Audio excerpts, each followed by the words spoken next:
Hello दोस्तों, welcome to Madhavi results. दोस्तों, आज हमारा 23rd लेक्चर है और इस सेशन में देखेंगे कि कौन कौन से इंपॉर्टेंट क्वेश्चन पूछे गए हैं। ठीक है ना। तो आज भी हमारे ऑफलाइन स्टूडेंट जुड़े हुए हैं और आप लोग ऑनलाइन भी हैं। ठीक है, तो हम लोग देखते हैं कि इस सेशन में 23rd लेक्चर में क्या क्या क्वेश्चन पूछे गए हैं एसएससी में। ठीक है, तो चलिए दोस्तों स्टार्ट करते हैं आज का क्वेश्चन नंबर 1। क्वेश्चन नंबर 1 पढ़ेंगे और बताएंगे कि इसका आंसर क्या होगा। ठीक है ना। तो आप देखेंगे कि ये जो क्वेश्चन पूछा हुआ है आपसे,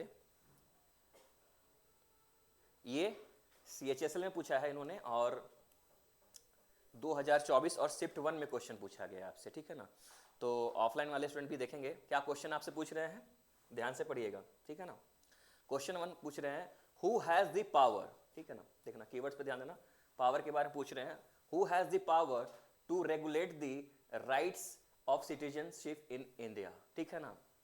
तो भारत में नागरिकता के अधिकार को, भारत में नागरिकता के अधिकार को रेगुलेट करने की शक्ति किसके पास है। ठीक है ना। तो जो क्वेश्चन आपसे पूछ रहे हैं कि किसके पास पावर होता है जो राइट ऑफ सिटीजनशिप है उसको रेगुलेट करने का। तो 4 ऑप्शन दिए गए हैं आपके सामने। ऑप्शन ए है सुप्रीम कोर्ट, ऑप्शन बी है प्रेसिडेंट, ऑप्शन सी है गवर्नर या ऑप्शन डी है पार्लियामेंट। ठीक है, तो आप बताएंगे कि इसका आंसर क्या होगा। ठीक है, तो जो इंग्लिश माध्यम के बच्चे हैं, मैं दोनों में कंटेंट लेके आया हूं। इंग्लिश माध्यम के बच्चे इंग्लिश कंटेंट पढ़ के करेंगे और हिंदी माध्यम वाले बच्चे हिंदी कंटेंट करके इसका आंसर करेंगे। ठीक है, तो बताइए इसका आंसर क्या होगा। हाँ करीना, आप बताइए इसका आंसर क्या होगा। अच्छा, ऑप्शन डी बोल रहे हैं। ठीक है, चलिए ऑनलाइन वाले दोस्त बताएंगे कि इसका आंसर क्या होगा। कौन, किसके पास पावर होता है सिटीजनशिप को रेगुलेट करने का। ठीक,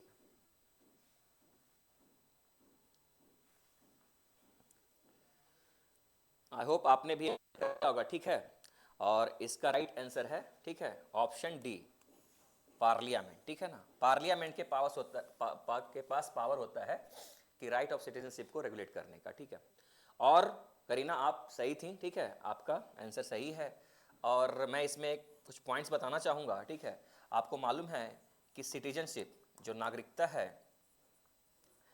ठीक है, इंडियन कॉन्स्टिट्यूशन में किस पार्ट में डील किया जाता है, तो पार्ट 2 में डील किया गया है। ठीक है, और किस आर्टिकल में आता है, आर्टिकल 5 to 11। ठीक है ना, और याद रखेंगे आर्टिकल 11 जो है वो बात करता है power to regulate the right of citizenship in India. तो डायरेक्टली मतलब ये पार्लियामेंट के पास पावर होता है। ठीक है ना, तो क्या करना, पार्लियामेंट के पास पावर होता है आपके राइट्स ऑफ सिटीजनशिप को रेगुलेट करने का। तो डायरेक्टली ये आर्टिकल 11 में मेंशन किया गया है। ठीक है, इसको आप याद कर लेंगे, आर्टिकल 11 को याद कर लीजिएगा। ठीक है ना। चलिए दोस्तों, अब हम अपने नेक्स्ट क्वेश्चन नंबर 2 की तरफ चलते हैं और देखते हैं कि क्वेश्चन 2 में क्या कौन सा प्रश्न किया गया है। ठीक है, क्या प्रश्न पूछ रहे हैं आपसे। देखो ये भी देखो, ये क्वेश्चन CHSL में पूछा है और 24 में, ठीक है, पूछा है और शिफ्ट 2 में पूछा हुआ है। तो क्वेश्चन 2 क्या कह रहे हैं आपसे, क्वेश्चन 2 पढ़ेंगे ऑफलाइन वाले भी स्टूडेंट। ठीक है ना। क्वेश्चन 2 कह रहा है which article of the constitution, यहां पे ध्यान रखिएगा, कीवर्ड्स पे ध्यान दीजिएगा। ये आपसे क्या पूछ रहे हैं, आर्टिकल्स, अनुच्छेद के बारे में इस क्वेश्चन में पूछ रहे हैं। Which article of the constitution mentions that the parliament consists of the president and 2 houses known as the council of state, जिसको आप राज्यसभा कहते हैं, and house of the people, जिसको आप लोकसभा कहते हैं। ठीक है, डायरेक्टली आपसे पूछ रहे हैं कि किस आर्टिकल में बताया गया है कि पार्लियामेंट प्रेसिडेंट को कंसिस्ट करता है, राज्यसभा को कंसिस्ट करता है और लोकसभा को कंसिस्ट करता है। ये आपसे डायरेक्टली क्वेश्चन कर रहे हैं। तो 4 ऑप्शन दिए गए हैं दोस्तों। ठीक है, ऑप्शन ए कह रहा है आर्टिकल 82 में मेंशन किया गया है, ऑप्शन बी कह रहा है आर्टिकल 79 में मेंशन किया गया है, या ऑप्शन सी कह रहा है आर्टिकल 70 मेंशन किया गया है, या ऑप्शन डी कह रहा है आर्टिकल 73 में मेंशन किया गया है। तो ठीक है, ऑफलाइन और ऑनलाइन दोनों, ठीक है, दोनों माध्यम, दोनों लोग, दोनों क्या करेंगे ना। तो बताइए इसका आंसर क्या होगा, किस आर्टिकल में डायरेक्टली मेंशन किया गया है कि पार्लियामेंट 3 चीजों से बना हुआ है, प्रेसिडेंट, ठीक है, राज्यसभा और लोकसभा, ये ठीक है ना। तो ऑफलाइन वाले स्टूडेंट बताएंगे, शिवांगी बताइए इसका आंसर क्या होगा। ओके, शिवांगी बोल रही हैं कि इसका जो आंसर है ऑप्शन बी, आप आर्टिकल 79 के हैं, ठीक है ना। ओके, देखते हैं बाकी ऑनलाइन वाले दोस्त बताएंगे कि इसका आंसर क्या होगा। You have 5 seconds to do this question. Okay,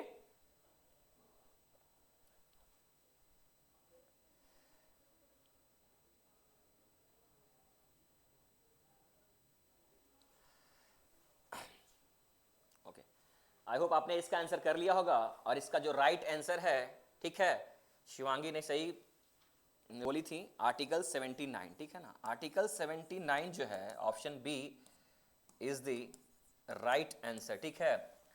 ठीक है, आर्टिकल 79 में ही बताया गया है कि पार्लियामेंट जो है 3 चीज़ों से मिलकर बना हुआ है, ठीक है। पहला है आपका लोकसभा, ठीक है, जिसको आप हाउस ऑफ द पीपल कहते हैं और लोअर हाउस भी कहते हैं, ठीक है ना।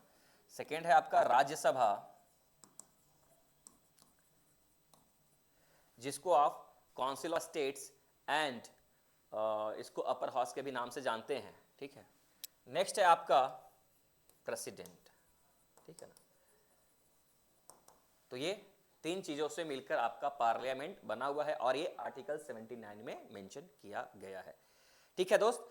चलिए दोस्तों, अब हम लोग अपने क्वेश्चन नंबर 3 की तरफ चलते हैं और देखते हैं क्वेश्चन नंबर 3 आपसे क्या पूछ रहे हैं।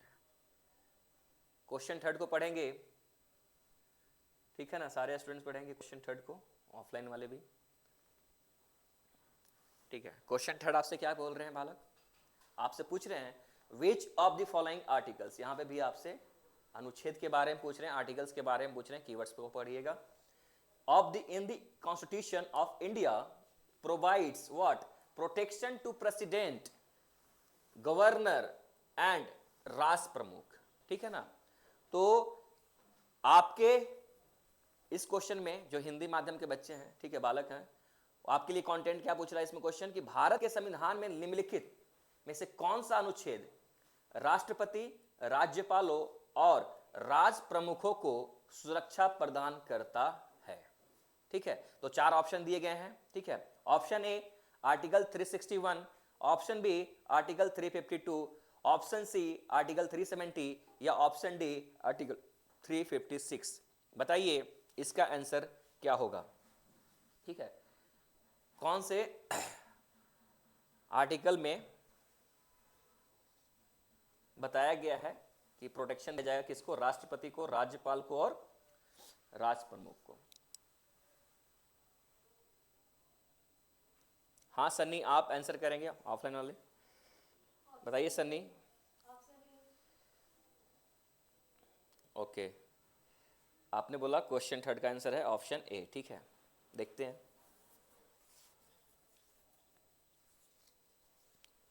ऑनलाइन वाले दोस्त बताएंगे इसका आंसर क्या होगा।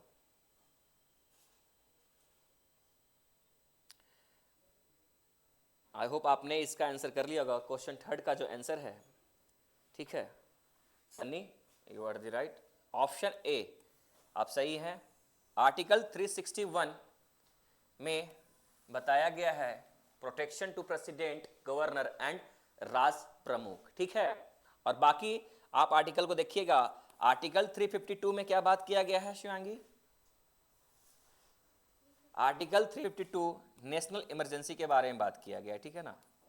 इनको ध्यान रखिएगा, यहाँ पे जो आर्टिकल 352 है जो नेशनल इमरजेंसी के बारे में बात करता है, ठीक है। आर्टिकल 370 अनुच्छेद 370 है जो स्पेशल स्टेटस ऑफ J&K के बारे में बात करता था, अब ये रिपील्ड हो गया, इसको खत्म कर दिया। नेक्स्ट है ऑप्शन डी, आर्टिकल 356। इसको आप प्रॉपर प्रेसिडेंट रूल के नाम से जानते हैं, ठीक है ना, प्रेसिडेंट रूल। आर्टिकल 356 को हम लोग प्रेसिडेंट रूल के नाम से जानते हैं, इसको और कॉन्स्टिट्यूशनल इमरजेंसी भी कहा जाता है, ठीक है। तो चलिए दोस्तों, अब हम लोग अपने नेक्स्ट क्वेश्चन नंबर 4 की तरफ चलते हैं और देखते हैं कि क्वेश्चन नंबर 4 आपसे क्या पूछ रहे हैं। सारे क्वेश्चन इंपॉर्टेंट है, ठीक है ना, तो अच्छे से करेंगे सभी लोग, ठीक है ना। देखो ये भी क्वेश्चन आप देखेंगे CHSL में पूछा हुआ है और 2024 में और शिफ्ट थर्ड में ये क्वेश्चन करा है इन्होंने, ठीक है ना। तो आपसे क्वेश्चन क्या कर रहे हैं, क्वेश्चन पूछ रहे हैं कि the parliamentary standing committee have a tenure of what. तो मतलब पार्लियामेंट्री स्टैंडिंग कमेटी जो होती है उनका टेन्योर कितने, मतलब उनका कार्यकाल कितने समय के लिए होता है, ये आपसे प्रश्न कर रहे हैं। तो 4 ऑप्शन दिए गए हैं, ठीक है ना दोस्तों। ऑप्शन ए 1 सालों के लिए, ऑप्शन बी 4, ऑप्शन सी 3 या ऑप्शन डी 2। तो ये तो बहुत ही फैक्चुअल क्वेश्चन है, आप बता सकते हैं कि कितने साल के लिए, ठीक है, पार्लियामेंट्री स्टैंडिंग कमेटी का कार्यकाल रहता है। तो मानसी आप बताइए कि कितने साल के लिए इनका टेन्योर होता है। ऑप्शन ए आप बोल रही हैं, ऑप्शन ए, ओके। देखते हैं बाकी ऑनलाइन वाले दोस्त बताएंगे कि इसका आंसर क्या होगा।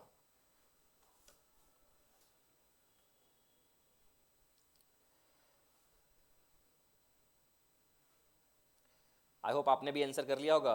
क्वेश्चन 4 का आंसर है वो है ऑप्शन ए, ठीक है मानसी, ठीक है आप सही हैं। ये इनका टेन्योर जो होता है 1 ईयर्स के लिए होता है, ठीक है, इसमें ज़्यादा दिमाग नहीं लगाना है। चलिए हम लोग आगे बढ़ते हैं, ठीक है। इसको याद कर लीजिएगा कि पार्लियामेंट्री स्टैंडिंग कमेटी का जो टेन्योर होता है, कार्यकाल होता है, वो 1 सालों के लिए होता है। चलिए अब हम अपने क्वेश्चन नंबर 5 की तरफ चलते हैं और देखते हैं कि क्वेश्चन नंबर 5 आपसे क्या कह रहा है, ठीक है। ये भी देखिएगा CHSL में पूछा है और 2023 में क्वेश्चन इन्होंने पूछा हुआ है और शिफ्ट 1 में पूछा है। तो क्वेश्चन आपसे क्या पूछ रहे हैं यहाँ पे देखिएगा, ऑफलाइन वाले भी आप भी देखेंगे बच्चों, ठीक है। क्या पूछ रहे हैं, a candidate seeking election as vice president is required to make a security deposit of what। ठीक है, तो क्या पूछ रहे हैं कि उपराष्ट्रपति पद के लिए चुनाव लड़ने वाले उम्मीदवार को डैश की सिक्योरिटी डिपॉजिट जमा करनी होती है, ठीक है। तो वही पूछ रहे हैं कि उपराष्ट्रपति जब इलेक्शन कॉन्टेस्ट करते हैं तो एज अ सिक्योरिटी डिपॉजिट कितने अमाउंट वो डिपॉजिट करते हैं। तो 4 ऑप्शन दिए गए हैं। Why are you laughing Kareena, that's a bad manner, okay. Now see here, option A ₹25,000, option B ₹20,000, option C ₹30,000 and option D ₹15,000, ठीक है ना। तो बताइए कितने रुपए का अमाउंट वो एज अ सिक्योरिटी डिपॉजिट करते हैं। क्वेश्चन 5 का आंसर करेंगे, ओके। नाउ मैं प्रशांत से पूछना चाहूंगा, ठीक है, हाँ प्रशांत आप बताएंगे कि कितने अमाउंट तक सिक्योरिटी डिपॉजिट करना होता है हमारे देश के उपराष्ट्रपति को जब वो इलेक्शन को कॉन्टेस्ट करते हैं, बताइए प्रशांत, ठीक है। तो प्रशांत कह रहे हैं सर इसका ऑप्शन सी, ठीक है ना, ओके ऑप्शन सी, मतलब आप कहना चाह रहे हैं ₹30,000, ओके। देखते हैं ऑनलाइन वाले दोस्त बताएंगे कि कितना amount as a security deposit करना होता है।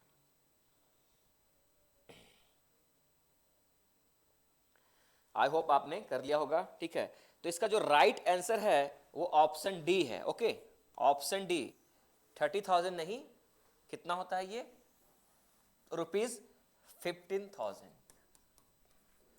15,000 अमाउंट है जो एज अ सिक्योरिटी डिपॉजिट करना होता है हमारे देश के उपराष्ट्रपति को, ठीक है ना।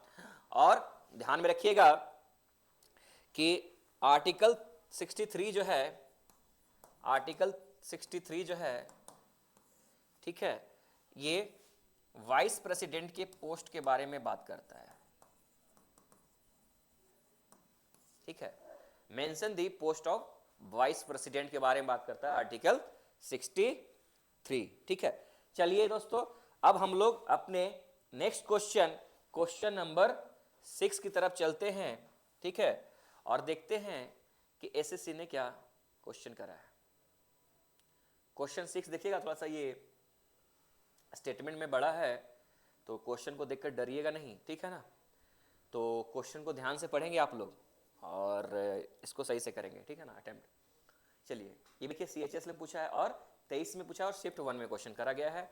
तो क्वेश्चन आपसे क्या पूछ रहे हैं, सुन देखिए, विच आर्टिकल, यहाँ पे देखिए आर्टिकल के बारे में पूछ रहे हैं, अनुच्छेद के बारे में पूछ रहे हैं, of the Indian constitution states that the council of state shall as soon as may be choose a member of the council to be deputy chairman thereof, and so often as the office of deputy chairman becomes a vacant, the council shall choose another member to be deputy chairman thereof, ठीक है। तो language थोड़ा tough है, आप हिंदी में पढ़ लीजिए, ठीक है। क्या बोल रहा है, भारतीय संविधान के किस अनुच्छेद में कहा गया है कि राज्यसभा जितनी जल्दी हो सके अपने सदस्यों में से किसी एक को उपसभापति चुनेगी, ओके, और जब भी उपसभापति का पद खाली होगा राज्यसभा किसी दूसरे सदस्य को उपसभापति चुनेगी। तो ये किस आर्टिकल में डायरेक्टली मेंशन किया गया है, वो आपसे यहां पे सवाल कर रहे हैं। तो 4 ऑप्शन दिए गए हैं दोस्तों। Option A article 14, option B article 89, option C article 377 या ऑप्शन डी आर्टिकल 370, ठीक है। तो इसका आंसर करेंगे, क्वेश्चन नंबर 6 का आंसर करेंगे दोस्त। हाँ, यहाँ पे ऑफलाइन में बैठे हुए हमारे स्टूडेंट हैं, ठीक है, बहुत ही तेज तरार और होनहार बालक और बालिकाएं हैं हमारे क्लास में, ठीक है, और इन्होंने एग्ज़ाम भी क्वालिफाई किया है। तो हाँ करीना, आप बताइए कि इसका आंसर क्या होगा, कौन से आर्टिकल मेंशन किया गया है कि आप चेयरमैन के पोस्ट, डिप्टी चेयरमैन के पोस्ट पर फिल करेंगे। ओके, करीना ने बोल रही हैं, करीना कि सर इसका आंसर ऑप्शन बी होगा। ओके, आर्टिकल 89, ठीक है। चलिए देखते हैं कि ऑनलाइन वाले बच्चे आप भी अटेम्प्ट करेंगे कि इसका आंसर क्या होगा। ओके, आई होप आपने इसका आंसर कर लिया होगा और इसका जो आंसर है वो article option B 89 is the correct answer, ठीक है ना। ये 89 में ही ये बताया गया है कि आप अपने डिप्टी चेयरमैन को चुन सकते हैं जब वो सीट खाली हो जाए, ठीक है। तो 89 के द्वारा सीट को भरा जाता है। तो करीना आप सही थी, ठीक है ना, आपने 89 बोला और आपका आंसर सही है। और एक चीज़ और याद रखिएगा इसमें कि जो वाइस प्रेसिडेंट होते हैं हमारे देश के, वाइस प्रेसिडेंट जो होते हैं हमारे देश के उपराष्ट्रपति जो होते हैं, वो राज्यसभा के एक्स ऑफिशियो चेयरमैन भी होते हैं। हमारे राज्यसभा के एक्स ऑफिशियो चेयरमैन भी होते हैं, इनको ध्यान में रखेंगे। चलिए दोस्तों, हम अपने अब नेक्स्ट क्वेश्चन नंबर 7 की तरफ चलते हैं और देखते हैं कि क्वेश्चन 7 क्या कह रहा है, ठीक है। क्वेश्चन 7 देखेंगे सभी लोग, ठीक है। क्वेश्चन 7 क्या पूछ रहा है आपसे, in which of the following article, देखिए यहां पे भी अनुच्छेद के बारे में आपसे बात कर रहे हैं। Indian constitution the process of impeachment, देखो यहां पे इम्पीचमेंट के बारे में पूछ रहे हैं, किसके बारे में, प्रेसिडेंट के बारे में। ये मैंने ऑफलाइन वाले बच्चों ध्यान दीजिएगा, मैंने ये आपसे डिस्कशन किया था, आपको पढ़ाया भी था कि प्रेसिडेंट के लिए इम्पीचमेंट का प्रोसेस कौन से आर्टिकल में बताया गया है। तो सिंपल बोल रहे हैं कि इम्पीचमेंट का जो प्रोसेस होता है प्रेसिडेंट के लिए किस आर्टिकल में मेंशन किया गया है। तो करीना, शिवांगी, मानसी, आप सबको मैंने ये पढ़ाया है और डायरेक्ट देखो क्वेश्चन इन्होंने पूछा है, CCSL में पूछा है और ये 23 में पूछा है और शिफ्ट थर्ड में पूछा है। तो आप इनको ध्यान से करेंगे, ठीक है ना। 4 ऑप्शन दिए गए हैं। Option A article 60, option B article 62, option C article 61 या ऑप्शन डी आर्टिकल 59। बताइए किस आर्टिकल में डायरेक्ट मेंशन किया गया है impeachment process of president. Question 7 का आंसर करेंगे। हाँ शिवांगी बताइए। वेरी गुड, देखते हैं शिवांगी बोल रही हैं ऑप्शन सी आर्टिकल 61 जो है इम्पीचमेंट के बारे में बात करता है, ठीक है ना। इम्पीचमेंट के बारे में बात करता है प्रेसिडेंट को लेकर, ठीक है। देखते हैं बाकी ऑनलाइन वाले बच्चे बताएंगे। बालक बताइए दोस्तों। आई होप आपने इसका आंसर कर लिया होगा और क्वेश्चन 7 का जो आंसर है option C. Okay very good Shivangi, option C article 61 जो है ये इम्पीचमेंट के बारे में बात करता है, किसके लिए, फॉर प्रेसिडेंट के लिए। वेरी गुड शिवांगी, ठीक है। आई होप इसी तरह से आप आगे भी एंटर करेंगी और जो भी आपका ड्रीम है, सपना है, आप अपने एग्जाम को फर्दर निकालेंगे, ठीक है ना। तो इसी तरह से लगे रहिए और आप लोग का सिलेक्शन पक्का है, ठीक है, कोई रोक नहीं सकता है आपको। चलिए अब हम लोग नेक्स्ट क्वेश्चन 8 की तरफ चलते हैं, ठीक है ना। क्वेश्चन 8 क्या कह रहा है देखते हैं दोस्त। क्वेश्चन 8 आपसे पूछ रहे हैं विच आर्टिकल, यहां पे भी देखो आर्टिकल के बारे में पूछ रहे हैं, कीवर्ड्स मतलब अनुच्छेद के बारे में बात कर रहे हैं। Of the Indian constitution mention that it is the duty of the union government to protect states against external aggression and internal disturbance. Okay, क्या पूछ रहे हैं आपसे सवाल, हिंदी माध्यम के बच्चे देखेंगे। भारतीय संविधान के किस अनुच्छेद में यह बताया गया है कि राज्यों को बाहरी हमले और अंदरूनी गड़बड़ी से बचाना केंद्र सरकार की जिम्मेदारी है, ठीक है। तो 4 ऑप्शन दिए गए हैं। ऑप्शन ए आर्टिकल 353 में बात किया गया है, option B article 356, option C article 355 या ऑप्शन डी आर्टिकल 358। बताएंगे इसका आंसर क्या होगा। क्वेश्चन 8 का आंसर बताइएगा कि यूनियन गवर्नमेंट का ड्यूटी किस आर्टिकल में बताया गया है कि वो अपने स्टेट को एक्सटर्नल एग्रेशन और इंटरनल डिस्टर्बेंस से बचाएंगे। चलिए बालक, हाँ सन्नी आप बताइए इसका आंसर क्या होगा। अच्छा, आप बोल रहे हैं इसका answer sir option B article 356। Okay, देखते हैं इसका आंसर क्या होगा। ऑनलाइन वाले बच्चे बताइए किस आर्टिकल में मेंशन किया गया है।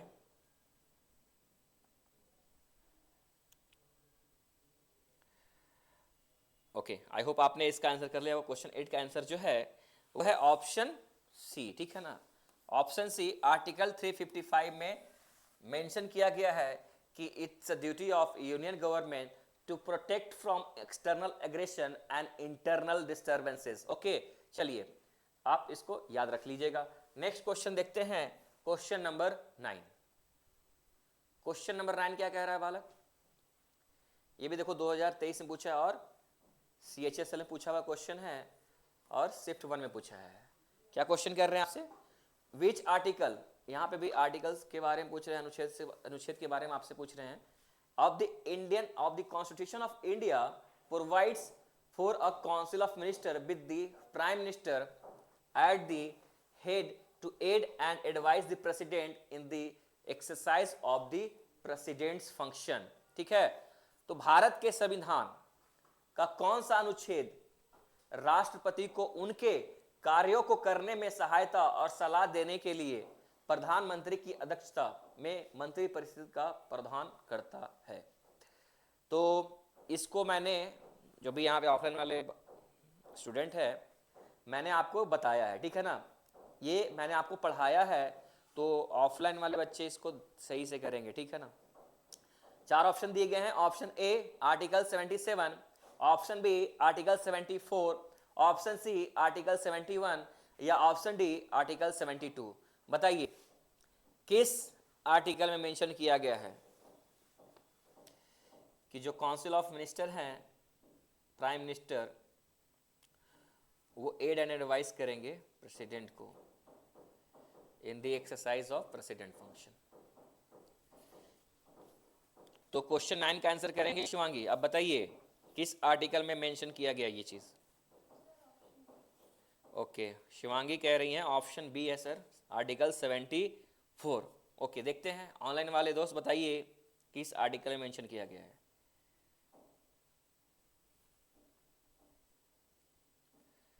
ओके, आई होप आपने इसका आंसर कर लिया होगा। क्वेश्चन 9 का जो आंसर राइट आंसर है वो है ऑप्शन बी आर्टिकल 74।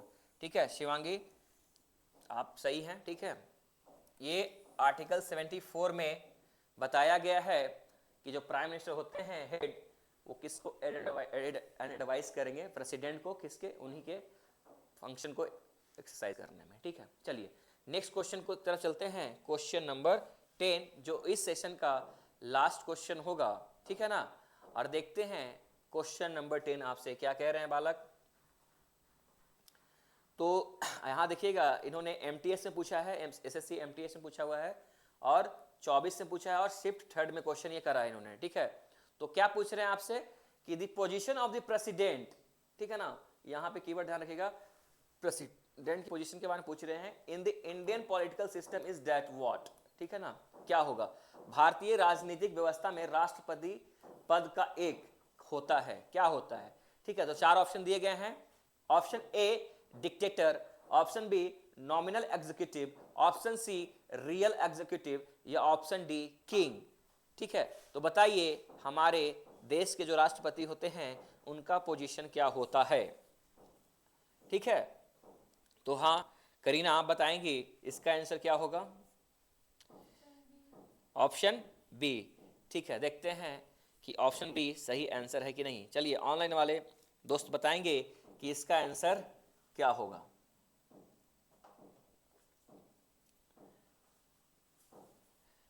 आई होप आपने इसका आंसर कर लिया होगा। ठीक है, ऑप्शन, इसका जो राइट आंसर है ऑप्शन बी, नॉमिनल एग्जीक्यूटिव होते हैं, नाम मात्र का कार्यकारी। ठीक है ना, कौन? हमारे प्रेसिडेंट, इनको नॉमिनल एग्जीक्यूटिव कहा जाता है। जो पोजीशन होता है नॉमिनल एग्जीक्यूटिव का होता है। ठीक है, तो करीना आप सही थी। ठीक है, आपने आंसर सही किया। ठीक है, तो इसी तरह से आप लोग पढ़ते रहिए और आपके जो भी कमिंग एग्जाम्स है उसमें पार्टिसिपेट कीजिए और अपने सपनों को पूरा कीजिए। ठीक है, चलिए दोस्तों आज का सेशन यही समाप्त करते हैं, और आई होप कि जो हमारे ऑफलाइन वाले बच्चे हैं और ऑनलाइन दोनों को ये सीरीज और सेशन पसंद आ रहा होगा। तो आपको अगर ये सेशन अच्छा लग रहा है तो आप हमारे चैनल माधवी रिजल्ट्स को, ठीक है, लाइक कर सकते हैं, शेयर कर सकते हैं और सब्सक्राइब कीजिएगा, और जो भी क्वेश्चन है उनका आंसर आप कमेंट में करेंगे। ठीक है ना, तो चलिए दोस्तों आज का सेशन हम यहीं समाप्त करते हैं, और बाकी हम लोग नेक्स्ट सेशन में मिलेंगे। तब तक के लिए थैंक यू, जय हिंद।